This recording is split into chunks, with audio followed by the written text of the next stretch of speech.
Director Ravikumar இயக்கத்துல நம்ம சிவகார்த்திகேயன் நடிச்சு ரீசெண்டா தியேட்டர்ல வெளிவந்த, அதாவது பொங்கல் ட்ரீட்டா தியேட்டர்ல வெளிவந்திருக்கிற அயலான் ஒரு மிகப்பெரிய எதிர்பார்ப்புல வெளிவந்த ஒரு மூவி. அந்த எதிர்பார்ப்பை பூர்த்தி பண்ணியிருக்கா அப்படின்னு பாத்தீங்கன்னா பண்ணல அப்படின்ற மாதிரி தான் நம்ம சொல்லணும்.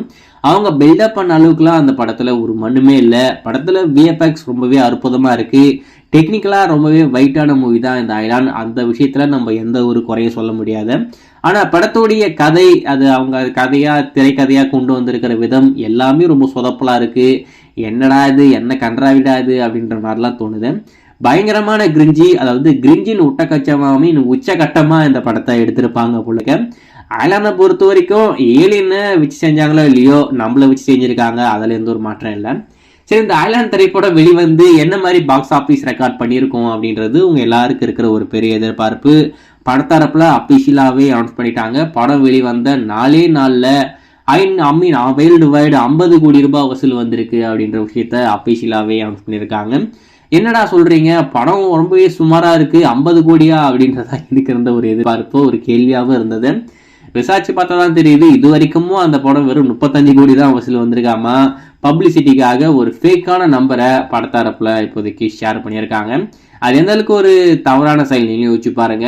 ஏன்னா உண்மையா அந்த படம் விட்டா இருந்து பாக்ஸ் ஆபீஸ்ல நல்லா போகுது அப்படின்ற மாதிரி ஒரு நிலைமை இருந்தா அதை அவங்க அபிஷியலா சொல்றது தப்பு இல்லை. ஆனா உண்மையே இல்லை, அந்த படம் பெருசா கிளிக் ஆகவும் இல்லை.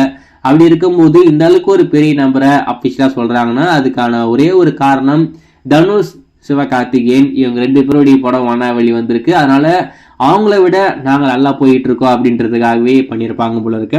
ஆனா நான் ஒத்துக்கிறேன், கேப்டன் மில்லர் விடவே அயலான் படத்துடைய புக்கிங் கொஞ்சம் அதிகமாக தான் இருக்கு. அதுல எந்த ஒரு மாற்றம் இல்லை. ஆனா வர்த்தக ரீதியா 50 கோடி ரூபாய் வசூல் வரல அப்படின்றதுதான் உண்மை. அவங்க ஒரு பொய்யான நம்பரை தான் அதிகாரப்பூர்வமா சொல்லியிருக்காங்க. இன்னைய வசூல் சேர்த்தாலே கிட்டத்தட்ட 42 கோடி தான் வசூல் வரும் அப்படின்ற மாதிரி சொல்றாங்க. அதுல இன்னொரு முக்கியமான விஷயம், இந்த படத்துடைய டிஜிட்டல் ரைட்ஸ் நம்ம அமேசான் பிரைம் தியேட்டர்ல வந்துட்டு ஒரு 4 வாரம் கழிச்சு ஸ்ட்ரீம் பண்ற மாதிரி வாங்கியிருக்காங்க. அது குறிப்பா தமிழ், தெலுங்கு, மலையாளம், கன்னடா அப்படின்னு சொல்லிட்டு இருக்கிற எல்லா லாங்குவேஜ்லயுமே ஸ்ட்ரீம் ஆக போகுது. ஆனா இருந்தாலும் தியேட்டர்ல இது வரைக்கும் வெறும் தமிழ் வெர்ஷன் மட்டும்தான் அவங்க ரிலீஸ் பண்ணியிருக்காங்க.